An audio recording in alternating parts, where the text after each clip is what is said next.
भागलपुर के खलीफाबाग चौक पर शनिवार की शाम बाइक चोरी का प्रयास में एक युवक की लोगों ने जमकर पिटाई कर दी। बताया जा रहा है कि शाहजंगी निवासी मोहम्मद सलीम खरीदारी के लिए खलीफाबाग आए थे। इसी दौरान एक संदिग्ध युवक बाइक पर बैठकर मास्टर चाबी से लॉक खोलने की कोशिश कर रहा था। वहीं सलीम ने युवक को रंगे हाथ पकड़ लिया और शोर मचाया। शोर सुनकर मौके पर भीड़ जमा हो गई। इसके बाद लोगों ने युवक की पिटाई शुरू कर दी। सूचना मिलने पर ट्रैफिक पुलिस और कोतवाली थाना की टीम भी मौके पर पहुंची। किसी तरह युवक को भीड़ से छुड़ाकर कोतवाली थाना लाया गया। जख्मी आरोपी को पुलिस ने इलाज के लिए अस्पताल भेज दिया। आरोपी युवक का कहना है कि वह केवल बाइक पर बैठा था, उसे झूठा फंसाया गया है। वहीं बाइक मालिक सलीम ने बताया कि युवक मास्टर चाबी से लॉक खोलने का प्रयास कर रहा था।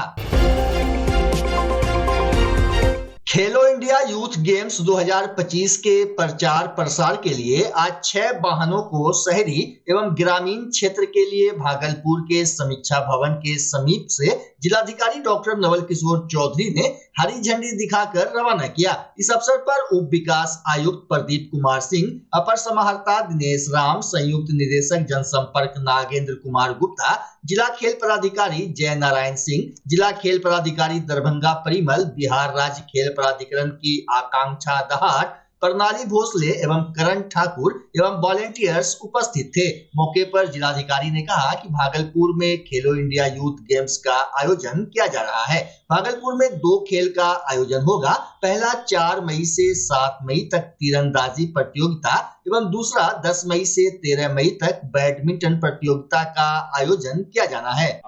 खेलो इंडिया यूथ गेम्स 2025 के आयोजन का अवसर भागलपुर जिले को मिला है और आप देख रहे होंगे कि हम उसमें जितने भी हमारे खिलाड़ी आने वाले हैं उनके लिए जो वॉलंटियर्स हैं उन लोगों को हम लोग अभी प्रशिक्षण दिए हैं।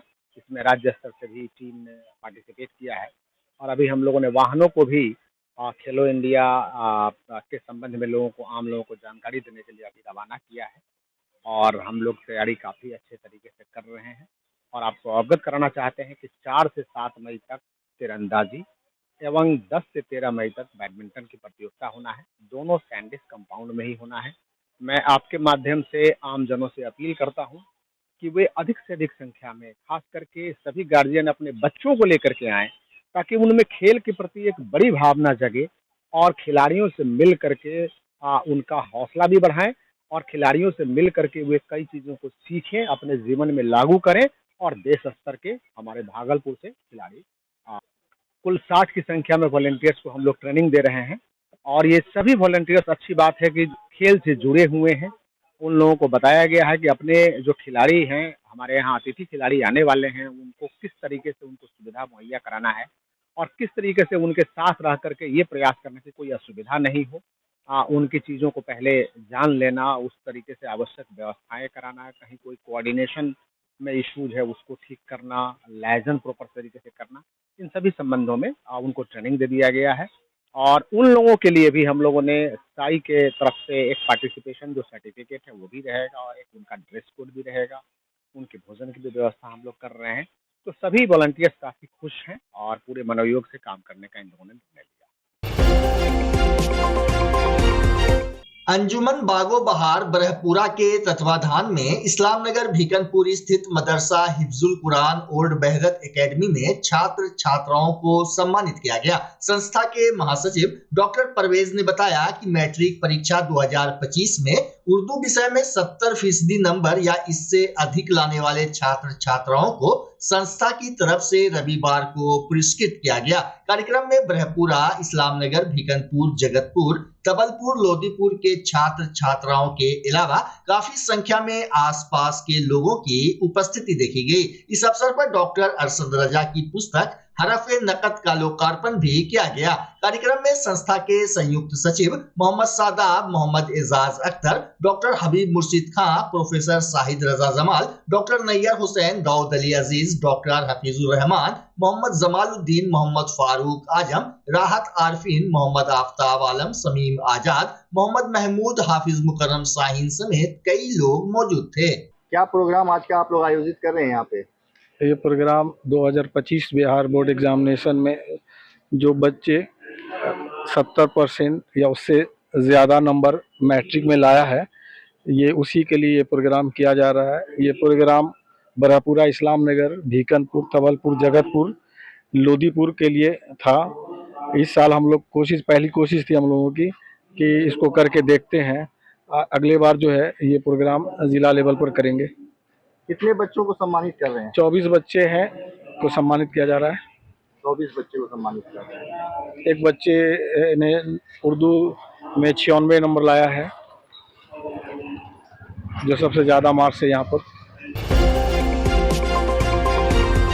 भारतीय दंत चिकित्सक संघ अंग प्रदेश भागलपुर शाखा की ओर से पहलगाम में शहीद हुए जवानों की स्मृति में कैंडल मार्च और शोक सभा का आयोजन किया गया। शाम में घंटाघर से शहीद चौक तक कैंडल मार्च निकाला गया। वहीं डॉक्टर स्वप्निल चंद्रा ने कहा कि दंत चिकित्सक समाज इस कायरतापूर्ण हमले की कड़ी निंदा करता है, जबकि डॉक्टर शुभंकर कुमार सिंह ने कहा कि इस दुख की घड़ी में पूरा देश एकजुट है। इस दौरान आईडीए अंग प्रदेश शाखा ने संदेश दिया कि चिकित्सा समुदाय देश की अखंडता और सुरक्षा के लिए हमेशा तैयार है। मौके पर doctor Amit, doctor Jauhar Sajid, doctor Jayant, doctor Sanjay, doctor Nilesh Ranjan समेत कई चिकित्सक मौजूद थे।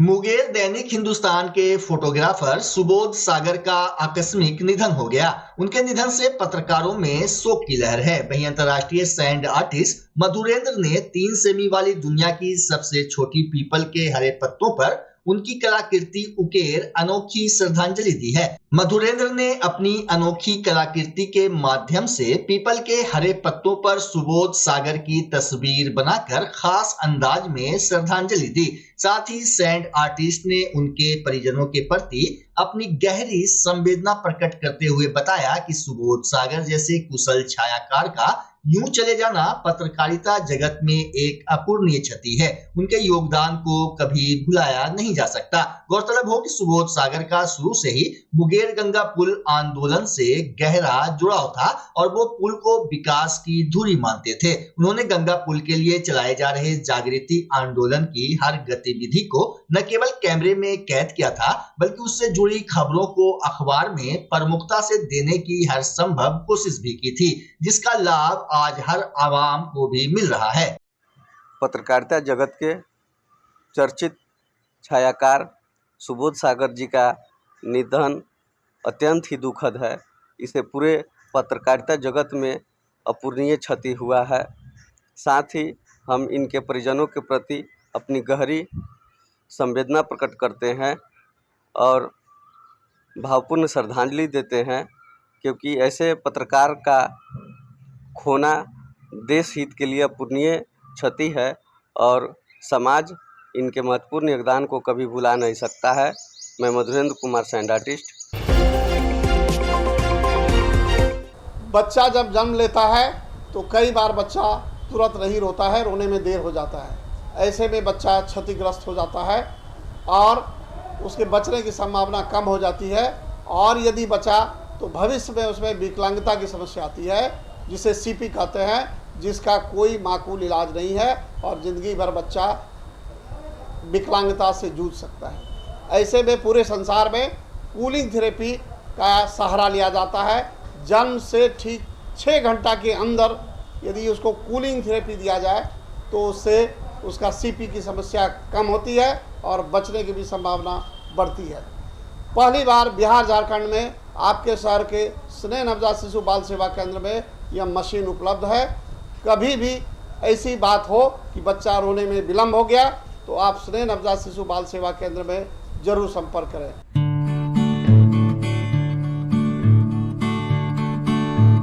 घर शिफ्ट करना हो या ऑफिस रीलोकेट करना हो, मेक माई शिफ्ट के साथ अपने सामान को सुरक्षित पहुंचाइए कहीं भी कभी भी। मेक माई शिफ्ट देते हैं residential and office relocation, long distance relocation, heavy machine shifting, packing and moving, international and intercity moving, car transportation जैसी ढेरों best services. Make my shift packers and movers. For bookings call 8298-181-018 या log on करें www.makemyshift.in।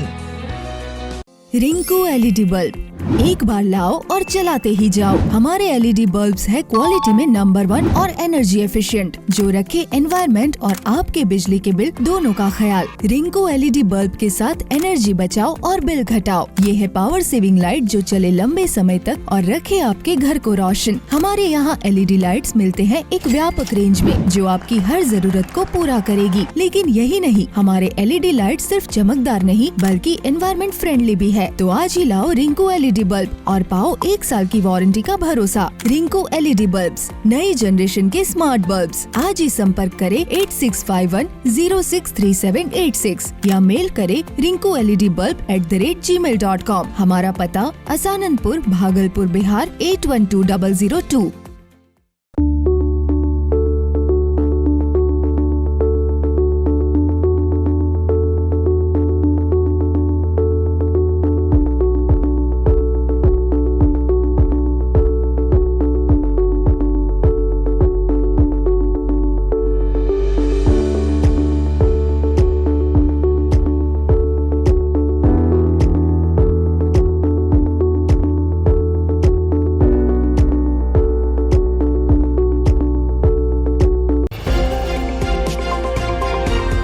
Bhagalpur इसाचक थाना क्षेत्र के बरहपुरा उत्तर टोला में शनिवार की रात मोहम्मद राना के घर में शॉर्ट सर्किट से आग लग गई।